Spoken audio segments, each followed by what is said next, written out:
በኢትዮጵያ የፖለቲካ ጉዞ ውስጥ ምርጫ ማለት ለዓመታት የስጋትና የጥርጣሬ ማሳያ ተደርጎ ይወሰድ ነበር። ድምጽ መስጠት መብትን ከመጠቀም ይልቅ ግዴታን የመወጣት ያህል የሚታይበት፣ የውጤቱ ማግስት ደግሞ የሰላም እጦት ስጋት የሚጋረጥበት ዘመናትም አልፈውበታል። ሰባተኛው ጠቅላላ ምርጫ ግን በ2013 የነበረውን ለውጥ ያጸና ማረጋገጫ ሆኖ ተመዝግቧል። ይህ ምርጫ የቆዩ የፖለቲካ ልማዶችን የሰበረና አዲስ የዲሞክራሲያዊ ስርዓት ግንባታ ምሰሶ የተተከለበት የታሪክ ምዕራፍ በመሆን ለታሪክ የሚቀመጥ ሆኖም አልፏል። ይህም ብቻ አይደለም። ለዘመናት አፍሪካ ለዲሞክራሲ አልበቃችም የሚለው የምዕራባውያን የትችት ድምፅ በሀገሪቱ የዲሞክራሲ ጉዞ ጥላ አጥልቶ ቆይቷል። ነገር ግን ትላንት ለአፍሪካውያን የነጻነት ምሳሌ የሆነችው ኢትዮጵያ ዛሬም ዲሞክራሲያዊ ምርጫ በአፍሪካ ምን እንደሚመስል በሰባተኛው ጠቅላላ ምርጫዋ በድጋሚ ለዓለም አሳይታለች።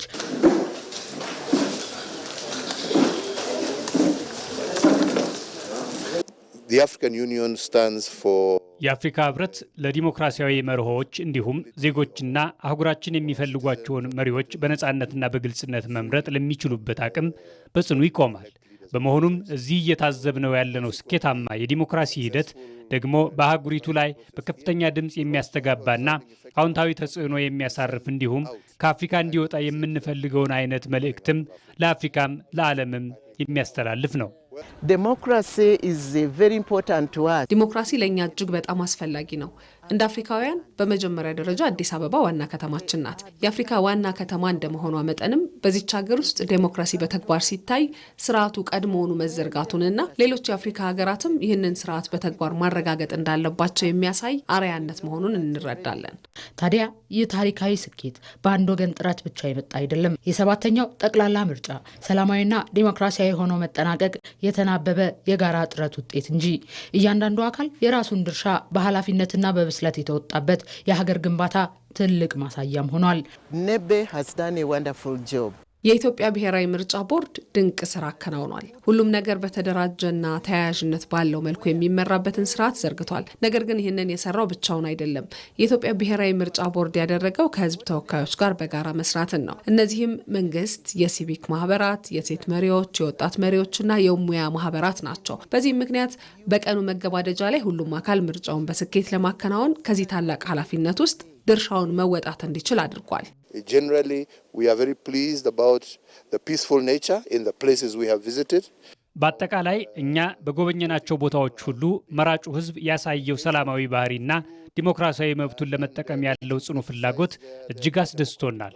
አጽንኦት ሰጥቼ መናገር የሚፈልገው የኢትዮጵያ ብሔራዊ ምርጫ ቦርድ እስካሁን ባሳየው ከፍተኛ የሙያ ብቃት እጅግ መደነቃችንን ነው። በተጨማሪም እኛ በነበርንባቸው አካባቢዎች ሁሉ የነበረው የጸጥታ ሁኔታም በጣም ጥሩ ነበር።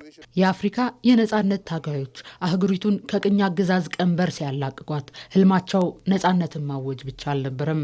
አፍሪካውያን በገዛ ምድራቸው ላይ ክብራቸው ተመልሶ የራሳቸውን እድል በራሳቸው ዲሞክራሲያዊ ምርጫና ፍላጎት የሚወስኑባት በራሷ የምትመራ የበለጸገች አህጉርም እንድትሆን ነበር።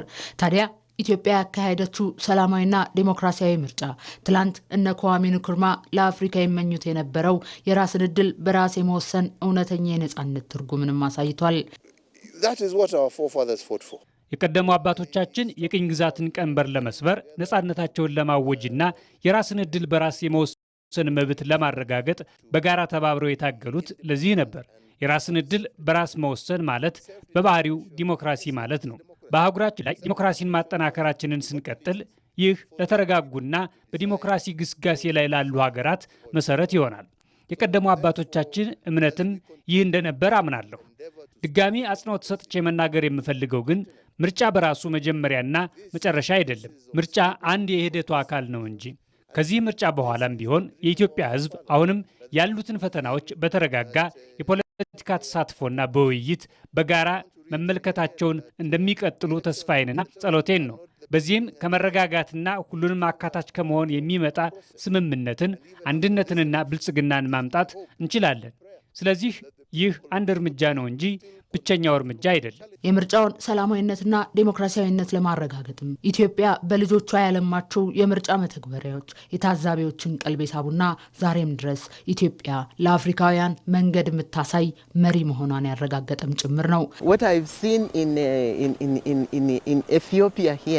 እዚህ ኢትዮጵያ ውስጥ የተመለከትኩት እውነታ ወጣቶች የምርጫ ሂደት ግልጽነት ያለው እንዲሆን ለማድረግ ሀገር በቀል የሆኑ የፈጠራ ውጤቶችን እያፈለቁ ስለመሆኑ ነው። የሰብአዊ መብት ጉዳዮችን ለመከታተል እንዲሁም የምርጫውን አደረጃጀትና አመራር ለመቆጣጠር የሚያስችሉ መተግበሪያዎችን አበልጽገዋል። ይህ ደግሞ ሌሎች የምርጫ አስፈጻሚ አካላትና ተቋማት ከኢትዮጵያ ሊቀስሙትና ሊወስዱት የሚገባ ትልቅ ተሞክሮ ነው። ዲሞክራሲ በአንድ ጀንበር የሚገነባ መድረሻ ሳይሆን በየቀኑ የሚታረም ረጅም ጉዞ ነው።